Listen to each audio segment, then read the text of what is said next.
Welcome to the SubSummit podcast. Real conversations with the operators scaling subscription, membership, and recurring revenue in today's commerce landscape.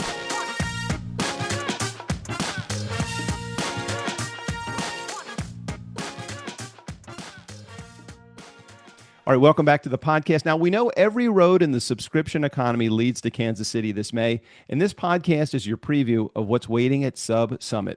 Today we've got Robbie Giles. He is the Senior VP of Consumer Marketing at Masterclass, where he's turning clicks into customers and marketing into momentum. He leads big budget campaigns across Meta, Google, TV, and more, mixing sharp data with bold creative to fuel serious subscriber growth. Before that, he helped build the marketing engines at Fandango and Voodoo, and he got his start at Disney. That's why he's got the big smile on his face. Since 2015, Masterclass has been the place where you don't just learn, you learn from the best. One membership gets you in the room virtually with world-class instructors across business, writing, sports, and more. I'm excited to chat with you. Welcome, Robbie, to the podcast.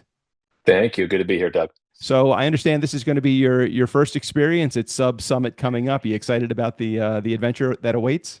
Yeah, that is right. First time going to the conference. So just excited to experience it all. I think they've created something obviously pretty unique. So just excited to hear about what all the other different brands are doing and experiencing. And I love how it's bringing a lot of different companies, right, from different industries together. Yeah, not all entertainment, not all education. So, yeah. Absolutely. Now, I want to dive into some of the questions. We have a short format show, so please bear with me as we just kind of dive right into these. Now, you've run a large-scale performance program across paid social, display, and affiliate. What actually got harder in the last 24 months? I know a lot of things have gotten easier, but what has gotten harder in the last 24 months?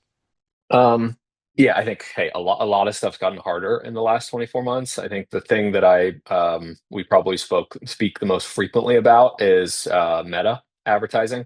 The CPMs are obviously up considerably. Certainly looking at last year and then looking at this year, I think a lot of that has to do with kind of advertisers essentially like subsidizing the platform build out that's going on over there. They're spending whatever it is, $70 billion on AI infrastructure, so that cost has to be paid from somewhere. But beyond just the CPMs, like Andromeda and the creative changes, the algorithm changes that they've made are interesting and challenging, right? I think something you hear about a lot, like kind of it used to be our sort of creative recipe was example would be just changing out hooks on videos, right? Like, hey, change the first 6 seconds of the video and you can try and reach a different audience, right? Maybe one will skew a little bit more towards males and other females, older, younger, right? You try to diversify those hooks, but like the meat of the video would stay the same.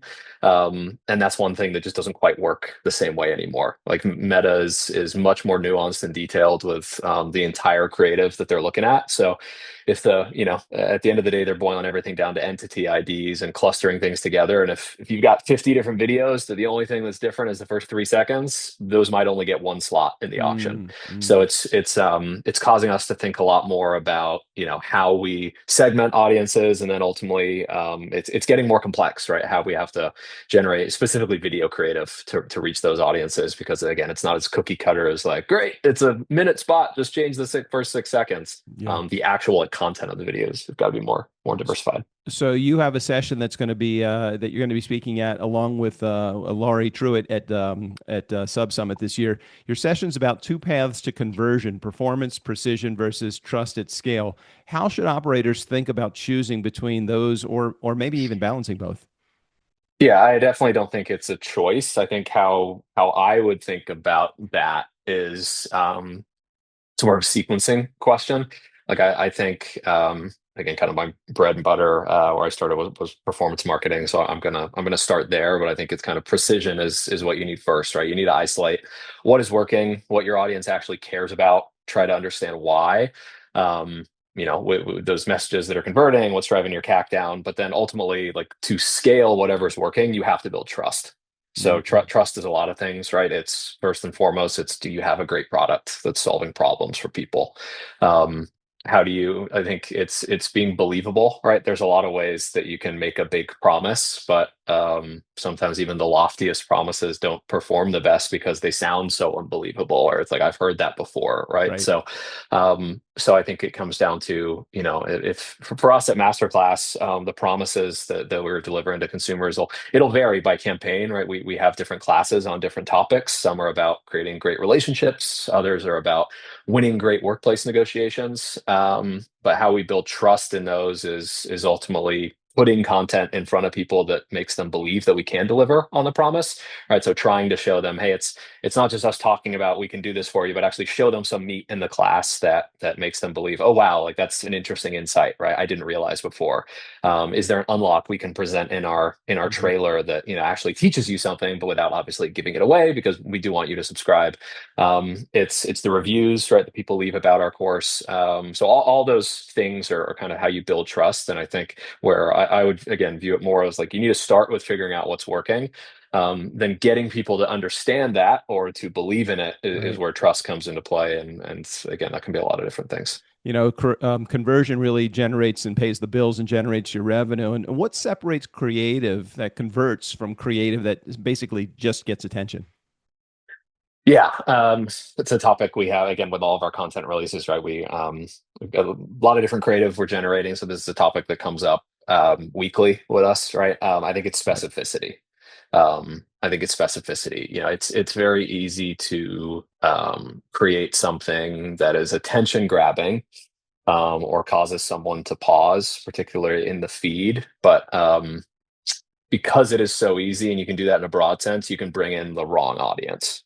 Right. So what we try to get to is, I think the one word answer is specificity, right? You want to stop the right person, but ultimately, if you're creating a hook in a video or a headline that, yes, it's making 60% of the audience who views it, right? If it's grabbing their attention, ultimately, if 90% of that 60% is not your target demographic, Right. That's a problem, because sort of these algorithms these days are going to pick up again, oh, it's stopping the scroll, but again, it's then hard to parse out the noise from actually the good signal.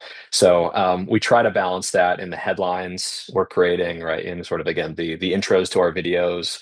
Not just is it attention grabbing, but is it attention grabbing for the right group of people, right? Are they going to have intent for our product? Because if you're not filtering by that second question, right, of like, do they have the intent? You can waste a lot of money and you can waste a lot of time generating the wrong creative. So someone that's in your position, I'm sure you've tried through trial and error, A/B testing, and number of different things. Is there an experiment that you've run that's mainly maybe meaningfully moved the conversion rate?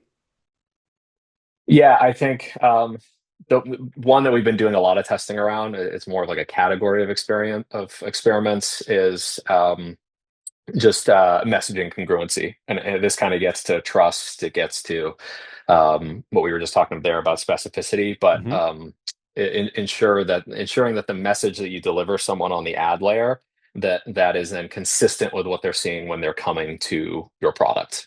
Right.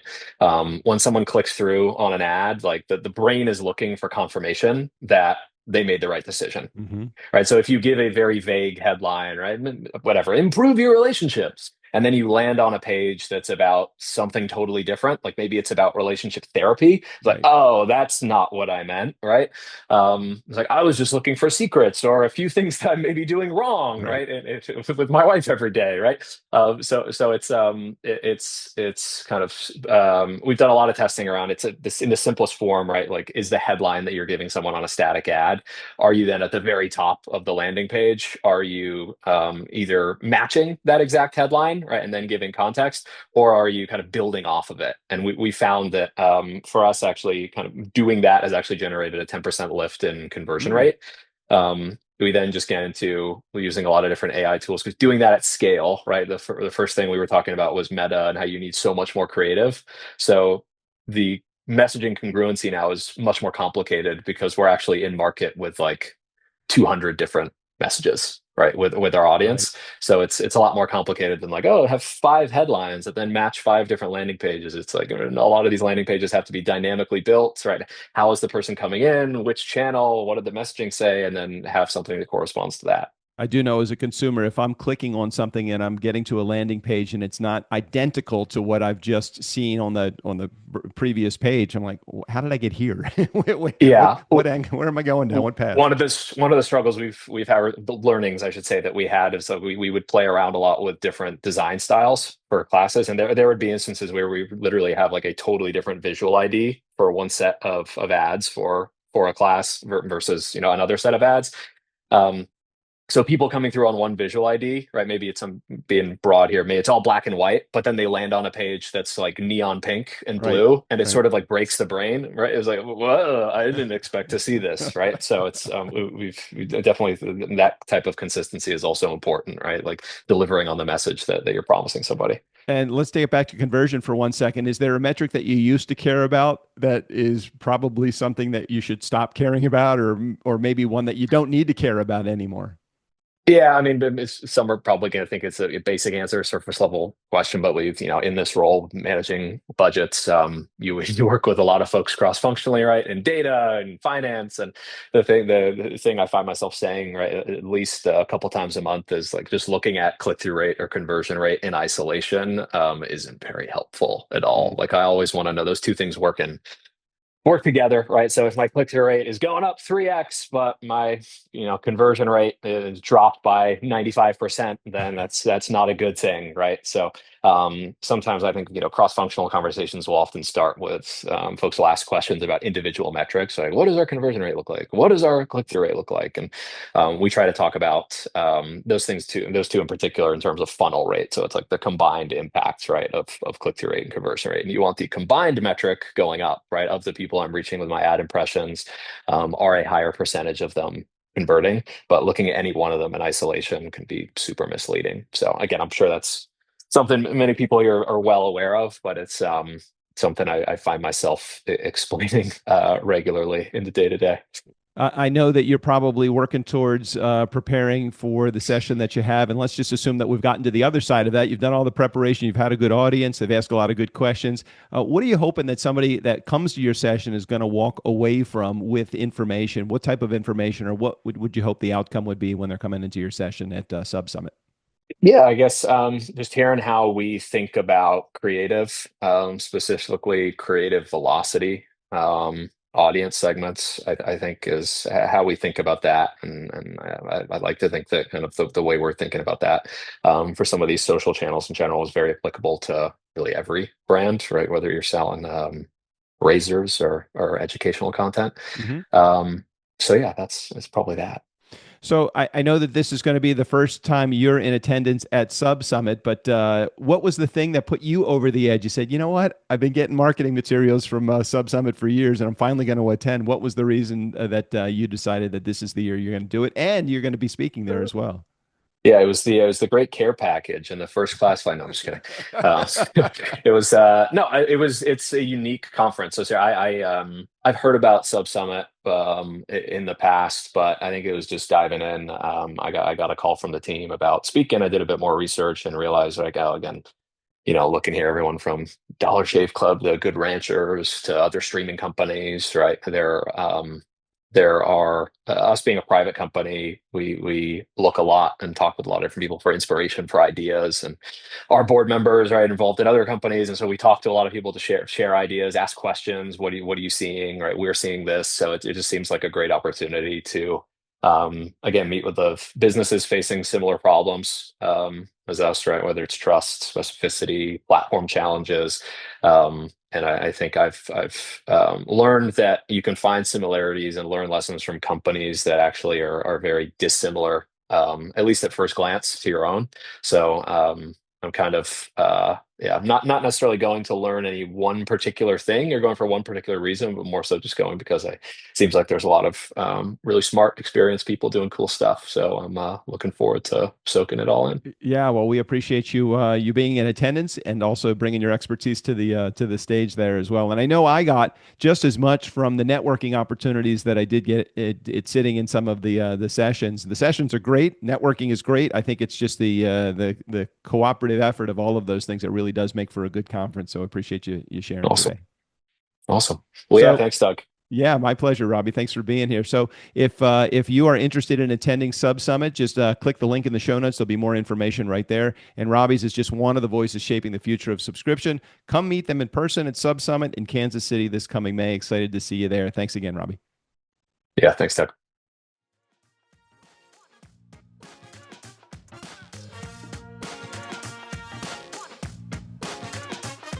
Thanks for listening to the SubSummit podcast. If you want to be in the room with the operators building the next era of subscription and commerce, head to subsummit.com and grab your pass now. Make sure to follow the SubSummit podcast so you don't miss upcoming interviews with the founders, brands, and partners shaping the industry. We'll see you at the crossroads.